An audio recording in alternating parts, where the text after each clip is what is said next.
Hello दोस्तों, आज मैं एक्सप्लेन करूंगी वेव्स ऑफ लाइफ का एपिसोड 6। और अगर अभी तक आपने पिछले एपिसोड की एक्सप्लेनेशन नहीं देखी तो उनका लिंक आपको डिस्क्रिप्शन बॉक्स में मिल जाएगा। और अगर अभी तक आपने मेरे चैनल को सब्सक्राइब नहीं किया तो जल्दी से कर दीजिए और बेल आइकन को भी प्रेस कर दीजिए, जिससे आपको ऐसी इंटरेस्टिंग वीडियोस की नोटिफिकेशन मिलते रहे। और स्टार्ट करते हैं एपिसोड 6 की एक्सप्लेनेशन। एपिसोड 6 की स्टार्टिंग में हम देखते हैं कि थिप इवेंट हॉल में पहुंच जाता है, जहाँ पियाक उससे मिलती है। पियाक पूछती है, तुम यहाँ कैसे आए? थिप कहता है, अंकल ने मुझे इनवाइट किया, क्या कोई मैटर है? पियाक कहती है, डैड को डर है कि मुझे जी को देखकर शॉक ना लगे। तभी इवेंट में जी पहुँचती है। थिप और पियाक उसे देख लेते हैं। पियाक थिप से कहती है, डोंट वरी, मैंने खुद को प्रिपेयर कर लिया है। देन पियाक जी को कॉन्ग्रेचुलेट करती है उसको न्यू ड्रामा में ऐसा एक्ट्रेस लेने के लिए। सुकी पूछता है, आपको इस बारे में पता चल गया? पियाक पूछती है, क्या किसी ने मना किया था मुझे बताने के लिए?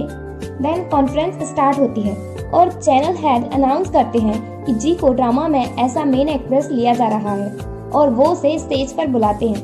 थिप और चायान दूर खड़े हुए थे। चायान थिप से पूछता है, क्या पियाक ने तुमसे कुछ कहा? थिप कहता है, क्या तुम्हें नहीं लगता कि पियाक सच में चेंज हो गई है? चायान कहता है, तुम्हें इस बात का आंसर अच्छे से पता होगा। थिप कहता है, मुझे पता है कि पियाक कोई डॉग नहीं है जो लोगों को बिना रीजन के काटती फिरे, और अगर तुम्हारे और जी के बीच कुछ नहीं है तो पियाक जी को कुछ नहीं करेगी। देन चैनल हेड अनाउंस करते हैं कि इस ड्रामा में 2 एक्ट्रेस होंगी और सेकंड एक्ट्रेस है पिम। पिम का नेम सुनते ही सब शॉक हो जाते हैं। एक्चुअली में ये सब पियाक ने किया है। पिम जी से कहती है, फाइनली हम मिल गए, ये शो बहुत ही एंटरटेनिंग होगा। जी कहती है, हाँ, और मैं भी बहुत खुश हूँ क्योंकि मुझे खुद की स्किल्स इम्प्रूव करने का चांस मिलेगा, क्योंकि मैंने सुना है तुम नाटक करने में बहुत अच्छी हो। एक रिपोर्टर पूछती है, हमने सुना है कि जी और पिम के बीच प्रॉब्लम है, तो क्या इस ड्रामा पर इफेक्ट पड़ेगा? पिम कहती है, नहीं, ये सब झूठ है, मैं तो जी को बहुत पसंद करती हूँ। पिम जी से कहती है, लास्ट नाइट तुम मुझसे ऊपर थी, पर अब से तुम कभी मुझसे ऊपर नहीं होगी। जी कहती है, तुम बस ड्रामा अच्छे से करो, अपने ट्रू कलर्स किसी को नहीं बताओ। देन रिपोर्टर्स उनके फोटोज लेते हैं। कॉन्फ्रेंस एंड होने के बाद पार्टी स्टार्ट होती है और सुकी पिम के पास जाकर उससे कहता है, अगर तुमने जी के साथ कुछ भी गलत करने का सोचा तो मैं तुम्हें कहीं खड़े होने लायक नहीं छोड़ूंगा। और ये कहकर वो चला जाता है। पिम को बहुत गुस्सा आता है और वो कहती है, खड़े होने लायक तो मैं जी को नहीं छोड़ूंगी। इधर जी इवेंट हॉल से बाहर आ जाती है। चायान उसके पीछे जाता है और पूछता है, क्या तुम ठीक हो? जी कहती है, मैं ठीक क्यों नहीं होंगी? चायान कहता है, मुझे तुम्हारी चिंता हो रही थी, और क्या तुम नाइसली आंसर नहीं दे सकती? जी कहती है, तुम चिंता अब अपनी करो। उसी टाइम इवेंट हॉल से बाहर थिप आता है और उनकी बातें सुनने लगता है। जी कहती है, अब जिस ड्रामा को तुम डायरेक्ट करोगे उसमें 2 डॉग्स होंगे, क्या तुम अच्छे से कर पाओगे? चायान कहता है, ये तो सुनने में ही थका रहा है। बात करते टाइम जी चायान के शोल्डर पर हाथ रखे हुए थी। थिप उनके पास जाता है और उनसे कहता है, अगर तुम्हें यही सब करना है तो रूम ले लो ना। चायान थिप को बात समझाने की कोशिश करता है, पर थिप उसकी नहीं सुनता और उससे कहता है, तुम्हारी वाइफ अंदर है और तुम यहाँ इस वुमेन के साथ हो। अगर तुम्हें अपनी वाइफ की केयर नहीं है तो कोई बात नहीं, पर ये तो सोचो कि लोग क्या कहेंगे। चायान थिप पर चिल्लाता है, पर जी उसे रोकती है और चायान का हाथ पकड़कर कहती है, इट्स ऑल राइट, थिप ठीक ही तो कह रहा है। और अब जब उन्हें पता चल ही गया है कि आज हम सीक्रेटली मिल रहे हैं, तो अनदर डे भी हम सीक्रेटली मिलेंगे। फिर जी चली जाती है। फिर चायान को वार्न करता है कि मुझे फिर कभी तुम इस वुमेन के साथ नहीं मिलना इस तरह, नहीं तो मैं खुद जी को हैंडल करूंगा। जी को उसकी मॉम मिलती है। थिप वहाँ भी पहुँच जाता है और उनकी बातें सुनने लगता है। जी कहती है, कहाँ है कैमरा जिससे हम नाटक करने लगे अच्छी मॉम और डॉटर होने का? जिराया कहती है, मैं यहाँ तुमसे ये कहने आई हूँ कि तुम सैटरडे को खुद को फ्री रखना, क्योंकि तुम मेरे फ्रेंड के सन के साथ डिनर पर जाओगी, क्योंकि अगर मैंने तुम्हें ऐसे ही फ्री छोड़ दिया तो तुम सभी के हस्बैंड स्टील करोगी। जी पूछती है, क्या सभी के हस्बैंड में आपका हस्बैंड भी इंक्लूड है? थिप उनकी बातें रिकॉर्ड करने लगता है। जिराया कहती है, जी तुम्हें क्या लगता है मैं तुम्हें सितार के साथ इन्वॉल्व होने दूंगी? जी कहती है, मॉम आर्ग्यू नहीं करो, क्योंकि एंड में मैं नहीं चूज करेगा। जिराया पूछती है, तुम में ये हस्बैंड स्टीलिंग के बिहेवियर कहाँ से आए? जी कहती है, आपसे। जिराया जी को स्लैप मारती है और कहती है, हाँ, मैंने कईयों के हस्बैंड स्टील किए, पर ये मैंने तुम्हें रेस करने के लिए किया, और मैं तुम्हें लास्ट टाइम वार्न कर रही हूँ, सिता के साथ इन्वॉल्व नहीं होना। जिराया के जाते ही थिप जी के पास जाता है और उसे बताता है कि उसने सब रिकॉर्ड कर लिया और फिर चला जाता है। जी उसके पीछे पीछे भागती है और पार्किंग एरिया तक पहुंच जाती है। और उससे पूछती है तुमने अभी क्या सुना। थित कहता है मैंने सुना कि तुम्हारी मॉम तुम्हारे लिए लड़का ढूंढ रही हैं, पर तुम उसे नहीं चाहती क्योंकि तुम तो अपने स्टेप फादर को चाहती हो। थित कार में बैठ जाता है और जाने लगता है। जी उसे रोकने की कोशिश करती है, पर जब वो नहीं रुकता तो जी उसकी कार के आगे आ जाती है। तो फिर थित कार से बाहर निकलता है। जी उससे कहती है तुम्हें जो करना है करो, पर मेरी मॉम के साथ इन्वॉल्व नहीं होना। थित पूछता है क्यों नहीं, तुमने ही तो मुझे स्टूपिड कहा था ना, क्योंकि मैंने तुम्हारे सीक्रेट एक्सपोज नहीं किए, पर आज मुझे तुम्हारा एक और सीक्रेट पता चल गया। जी कहती है अगर तुम मुझे हर्ट करना चाहते हो तो क्लीन मेथड यूज करो, ना कि डर्टी मेथड्स, क्योंकि अगर तुम डर्टी मेथड्स यूज करोगे तो तुम खुद गिर जाओगे। थित कहता है मुझे कोई प्रॉब्लम नहीं है। जी थित के हाथ से उसका मोबाइल छुड़ा लेती है। थित उससे अपना मोबाइल लेने की कोशिश करता है। मोबाइल लेने की कोशिश में वो दोनों इतना क्लोज आ जाते हैं कि उन्हें पता ही नहीं चलता, और जब उन्हें पता चलता है तो थित इस बात का फायदा उठाता है और जी के हाथ से अपना मोबाइल ले लेता है, और फिर थित वहाँ से चला जाता है। जी भी वापस घर आ जाती है और वो टेंशन में है क्योंकि थित को उसके सीक्रेट के बारे में पता चल गया। नेक्स्ट डे चायान जी को लेने जाता है उसके घर। थित भी जी के घर के बाहर ही खड़ा था और वो चायान और जी को साथ में जाते हुए देख लेता है। थित उनकी कार को फॉलो करता है। चायान और जी एक रेस्टोरेंट में जाते हैं। एक्चुअली में वो दोनों रेस्टोरेंट में नेक्स्ट ड्रामा की शूटिंग को लेकर डिटेल डिस्कस करने गए हैं, पर थित तो कुछ और ही समझ रहा है, इसलिए थित जी को कोई इमेज सेंड करता है जिससे जी टेंशन में आ जाती है। चायान पूछता है क्या हुआ, पर जी उसे कुछ नहीं बताती और उसकी कार लेकर कहीं चली जाती है। जी उसी प्लेस पर पहुंचती है जहां का थित ने उसे फोटो सेंड किया था। जी थित से पूछती है तुम ऐसा क्यों कर रहे हो, तुम चाहते क्या हो। थित कहता है तुम्हें ऑलरेडी पता है मैं क्या चाहता हूँ। जी कहती है त्यू का केस ऑलरेडी ओवर हो चुका है और वो मेरे ड्राइवर की गलती से हुआ था। थित कहता है झूठ बोलना बंद करो, और अगर तुम इसी तरह झूठ बोलोगी तो मुझे लगेगा कि जो मैंने तुम्हारी और तुम्हारी मॉम की बात रिकॉर्ड की है वो क्लिप तुम्हारे लिए इम्पोर्टेंट नहीं है। जी कहती है ठीक है, तुम्हें जो करना है वो करो, पर जब तुम इस क्लिप को रिलीज करोगे तो मैं तुम पर केस कर दूंगी कि तुम मेरी रेपुटेशन खराब करने के लिए ये फॉल्स एविडेंस रिलीज कर रहे हो।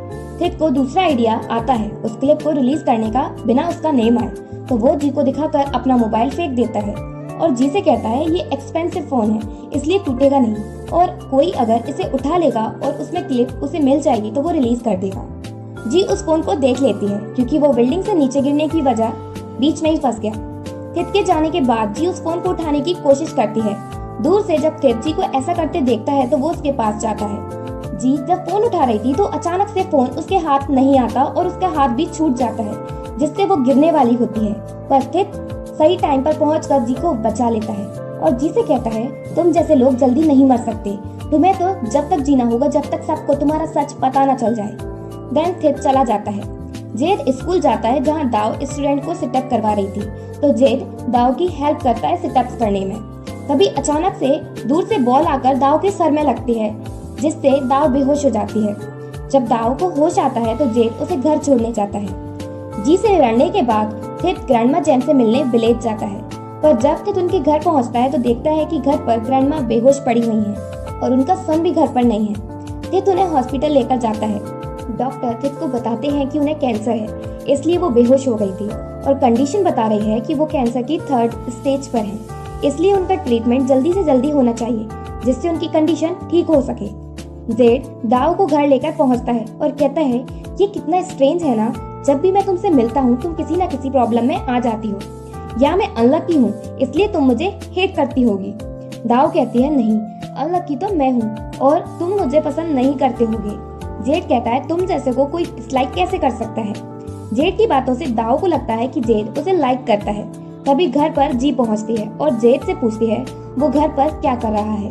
जेड जी को सच बताने वाला होता है, पर दाव उसे रोक देती है और झूठ कहती है कि मेरी कार खराब हो गई थी इसलिए जेड मुझे घर छोड़ने आया। फिर दाव अंदर चली जाती है। जी जेड को टीज करती है और पूछती है क्या तुम्हारे और दाव के बीच कुछ चल रहा है। जेड कहता है बिल्कुल नहीं। जी कहती है मुझे सच बताओ तुम किसे पसंद करते हो, दाव को या किसी और को। जेड जी के क्लोज जाता है और कहता है एक दिन मैं तुम्हें बता दूंगा कि मैं किसे लाइक करता हूँ। सिया थित को विलेजर्स का रेंट वापस कर देता है। थित ग्रैंडमा के पास जाकर उनके पैसे उन्हें वापस करता है और कहता है इससे आप अपना ट्रीटमेंट करा लो, पर वो कहती है मैं ये मनी खुद पर क्यों वेस्ट करूं। थित उन्हें समझाता है कि वो अपना ट्रीटमेंट करा लें, पर वो साफ मना कर देती हैं। ग्रैंडमा अपने सन को भी नहीं बताती कि उन्हें कैंसर है। रात के टाइम जब थित विलेज से वापस अपने घर आता है तो वो घर के बाहर जेन को देखता है और उससे पूछता है, तुम यहाँ क्या कर रही हो? जेन कहती है, आपका फोन ऑफ था और आपको ये इम्पोर्टेंट डॉक्यूमेंट देने थे तो मैं खुद यहाँ आपको ये देने आ गई। बहुत तेज बारिश भी हो रही थी तो थित जेन को घर के अंदर ले जाता है।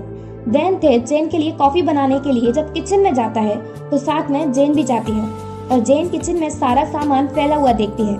थित को शर्म आती है पर वो क्या कर सकता है, बस जेन की तरफ देखकर स्माइल करता है। फिर जेन किचन क्लीन करती है और थित के लिए कॉफी भी बनाती है। तो जब थित जेन को वर्क करते देखता है तो उसे त्यू की याद आती है क्योंकि वो भी ऐसे ही आकर उसका सामान लगाती थी। नेक्स्ट डे जी सुबह सबसे पहले न्यूज़पेपर चेक करती है कि कहीं उसकी वीडियो रिकॉर्डिंग थित ने मीडिया को तो नहीं देती, पर उसे ऐसी कोई न्यूज नहीं मिलती। तब जाकर वो रिलैक्स होती है। देन दाव लाइब्रेरी जाती है जी को बताकर, क्योंकि उसे लगता है कि हमेशा की तरह उसे आज भी लाइब्रेरी में जेड मिलेगा। पर जेड तो जी से मिलने घर आ जाता है और जी समझती है कि वो दाव से मिलने आया है। जी जेड से कहती है, मैं कुछ बुक्स को देने जा रही हूँ। तो जेड कहता है, मैं भी तुम्हारे साथ चलता हूँ। जी कहती है, अच्छा है चलो। जेन ग्रैंडमा से मिलने उनके घर जाती है, पर जेन को ग्रैंडमा की जगह उनका सन मिलता है और वो जेन से कहता है, आपको जो भी ग्रैंडमा से कहना है मुझे बता दो, मैं ग्रैंडमा को बता दूंगा। जेन कहती है, मैं यहाँ ग्रैंडमा को समझाने आई हूँ कि वो अपना कैंसर का ट्रीटमेंट करा लें और मैंने हॉस्पिटल में बात भी कर ली है, ट्रीटमेंट की ज्यादा कॉस्ट भी नहीं आएगी। जब ग्रैंडमा के सन को ग्रैंडमा के कैंसर के बारे में पता चलता है तो वो शॉक हो जाता है। जी जेड के साथ बुक्स लेकर त्यू के घर जाती है बच्चों को देने। जी जेड को बताती है कि बच्चे इन मैगजीन्स को सेल करके मनी कलेक्ट करते हैं और उससे टॉय बाय करते हैं। तो एक बच्चा जी को बताता है कि टीचर ने कहा है कि अब हम इस मनी से टॉयज नहीं बल्कि ट्यूशन फी देंगे। ये कहकर बच्चे सैड हो जाते हैं। तो जेड कहता है, तुम मनी टॉयज में क्यों वेस्ट करते हो, क्योंकि अब हम वेस्ट से टॉयज बनाएंगे। जेड बच्चों को पेपर प्लेन बनाना सिखाता है। बच्चों के साथ खेलते खेलते जी अचानक से लेक में गिर जाती है। जेड जल्दी से लेक में जी को बचाने जाता है। तभी वहाँ त्यू की मॉम भी आ जाती है और वो जी को अपने साथ ले जाती हैं। त्यू की मॉम जी को त्यू के क्लॉथ पहनने देती हैं क्योंकि उसके गीले हो गए। जब थित त्यू के घर जाता है तो वो किसी को त्यू के क्लॉथ्स पहने हुए देखता है। वो उसे त्यू ही समझता है, पर जब वो उसके क्लोज जाता है तो उसे पता चलता है कि वो त्यू नहीं जी है। थित को गुस्सा आ जाता है और वो जी से कहता है, मैंने तुमसे कहा था ना कि तुम त्यू की किसी भी थिंग को छूना नहीं। जी थित से सॉरी कहती है। थित कहता है, क्या तुम साइको हो, और वो जी के क्लॉथ्स उतारने लगता है। जी कहती है, क्या तुम पागल हो गए हो, और वो थित को स्लैप मार देती है। तब जाकर थित रुकता है। तभी वहाँ त्यू की मॉम और जेड आ जाते हैं। त्यू की मॉम कहती है, थित तुम क्या कर रहे हो, जी और उसका फ्रेंड लेक में गिर गए थे इसलिए मैंने उन्हें क्लॉथ दिए चेंज करने के लिए। देन त्यू की मॉम थित से अकेले में बात करती हैं और पूछती हैं, तुम जी को हेट करना कब बंद करोगी। थित कहता है, जब वो अपना गिल्ट एक्सेप्ट कर लेगी। वो कहती हैं, अगर तुम इस बात को जाने नहीं दोगे तो तुम हमेशा सफर करते रहोगे। देन जी और जेड जाने से पहले आंटी को गुड बाय कहने आते हैं और जेड उनसे कहता है, मैं बच्चों के साथ खेलने फिर आऊंगा। फिर वो चले जाते हैं। जेड जी से पूछता है, वो गाय कौन था। जी कहती है, आंटी की डॉटर का बॉयफ्रेंड। जेड पूछता है, पर वो तुम्हें ऐसे ट्रीट क्यों कर रहा था। जी कहती है, क्योंकि उसे पसंद नहीं है कि मैं जिंदा हूँ। जेड कहता है, पर कोई तुम्हें कैसे हेट कर सकता है। ग्रैंडमा का सन उनसे कहता है कि वो अपना ट्रीटमेंट करा ले, पर वो मना कर देती हैं और अपना सामान पैक करती हैं न्यू प्लेस पर शिफ्ट होने के लिए। देन ग्रैंडमा को जी का फोन आता है, पर ग्रैंडमा अपने सन से कहती हैं कि वो जी को कुछ भी ना बताए क्योंकि वो पहले ही अपनी लाइफ में परेशान है, तो वो कुछ नहीं बताता। जेन थित के घर जाती है और अब वो उसका बहुत ध्यान भी रखने लगी है और वो थित को बताती है कि वो ग्रैंडमा जेन से मिलने गई थी ट्रीटमेंट की कहने के लिए, पर वो मानी नहीं, पर मैं कल फिर उनके घर जाऊंगी और उन्हें ट्रीटमेंट के लिए मनाऊंगी। थित कहता है, ठीक है। नेक्स्ट डे जब जेन ग्रैंडमा के घर पहुंचती है तो उसे पता चलता है ग्रैंडमा घर छोड़कर जा चुकी हैं। तो वो ये बात थित को बताती है। जी शूटिंग के लिए रेडी होती है तो उसका फोन सुकी के पास होता है। तो जब ग्रैंडमा का सन जी को कॉल करता है तो फोन सुकी उठाता है। ग्रैंडमा का सन सुकी को बता देता है कि अगर जी ग्रैंडमा से लास्ट टाइम मिलना चाहती है तो जल्दी से आ जाए क्योंकि वो ब्लेड छोड़कर जा रही हैं और उनकी कंडीशन भी बहुत खराब है। सुकी की बातें छुपकर पिम की असिस्टेंट सुन लेती है। ग्रैंडमा को पता चलता है कि उनके सन ने जी को सब बता दिया तो वो गुस्सा हो जाती हैं। सुकी ये बात जी को बता देता है। ग्रैंडमा अपने सन को स्टेशन पर छोड़कर निकल जाती है, पर जेन उन्हें देख लेती है और वो थित को इस बारे में इन्फॉर्म कर देती है। जी सुकी को ग्रैंडमा देखने भेज देती है क्योंकि वो फोटोशूट में बिजी है और फोटोशूट के बीच में ही पिम और जी लड़ने लगती हैं। चायान कैसे भी करके उन्हें शांत कराता है। सुकी को पिम की असिस्टेंट फॉलो करती है तो सुकी उसे देख लेता है और वो बस राउंड राउंड घूमता रहता है और वो ये बात जी को बता देता है कि पिम की असिस्टेंट उसे फॉलो कर रही है, इसलिए वो कहीं नहीं जा सकता। थित ग्रैंडमा को ढूंढ लेता है, वो ट्रेन में ही बेहोश हो गई। थित उनके लिए एम्बुलेंस को कॉल करता है। एम्बुलेंस जब आ जाती है तो डॉक्टर पूछता है इनके रिलेटिव कहाँ हैं। थित कहता है रिलेटिव का तो नहीं पता, पर वो फेमस एक्ट्रेस जी की फोटो एल्बम अपने पास रखे हुई थी, तो आप अनाउंस करवा देना कि ये ग्रैंडमा जी की बहुत बड़ी फैन है। वो कहता है ठीक है। थित ऐसी सिचुएशन में भी जी के लिए प्रॉब्लम क्रिएट करना चाहता है। देन सेट पर जी और पिम का इंटरव्यू हो रहा था। एक रिपोर्टर ब्रेकिंग न्यूज बताता है कि ये ग्रैंडमा ट्रेन में बेहोश हो गई और वो जी की बहुत बड़ी फैन है। तो वो जी से पूछता है क्या आप उन्हें जानती हो। जी कहती है नहीं, मैं इन्हें नहीं जानती। ग्रैंडमा वाली न्यूज मीडिया में फैल जाती है, जिससे ये बात ज़राया को भी पता चल जाती है और उसे जी पर बहुत गुस्सा आता है। जेन और ग्रैंडमा का सन और सुकी भी हॉस्पिटल पहुंच जाते हैं। शूटिंग और इंटरव्यू फिनिश करने के बाद जी ग्रैंडमा से मिलने के लिए निकलती है।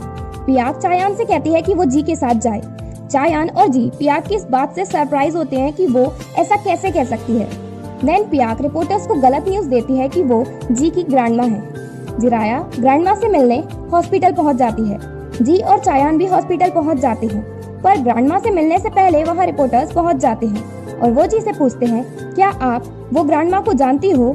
जी के कुछ कहने से पहले वहां ग्रैंडमा आ जाती हैं और कहती हैं जी मुझे नहीं जानती, हमारे बीच कोई कनेक्शन नहीं है, मैं बस जिराया की हाउसमेट थी और मैंने जी को बड़ा किया, पर शायद जी को याद नहीं होगा क्योंकि वो उस टाइम बहुत छोटी थी।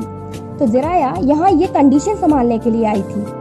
थित को बड़ा बुरा लगता है कि वो जी के लिए सिचुएशन ज्यादा खराब नहीं कर पाया। देन रिपोर्टर्स के जाने के बाद जी ग्रैंडमा से कहती है अब आप कहीं नहीं जाओगी, मेरे साथ ही रहोगी। ग्रैंडमा कहती है ठीक है। सुकी ग्रैंडमा को एक्सरे के बहाने अपने साथ ले जाता है। जी उनका वेट करती है और सुकी उन्हें बाहर छोड़कर आता है। जी सुकी से पूछती है कि ग्रैंडमा कहाँ है। सुकी कहता है ग्रैंडमा तुम्हारे लिए ये लेटर देकर गई हैं। ग्रैंडमा जी से सॉरी कहती हैं क्योंकि वो उसे छोड़कर जा रही हैं और वो कहती हैं तुम अपना ध्यान रखना। जी लेटर पढ़ते पढ़ते रोने लगती है। जी सुकी से पूछती है क्या तुमने ये सब मेरी मॉम के कहने पर किया। सुकी कहता है हाँ। जी ग्रैंडमा को ढूंढने निकल जाती है। जी को ग्रैंडमा बाहर टैक्सी में बैठी हुई मिल जाती है। जी उन्हें रोकने की बहुत कोशिश करती है, बहुत रोती है, पर वो चली जाती है। दूर से थित ये सब देख रहा था और एपिसोड 6 यहीं एंड होता है।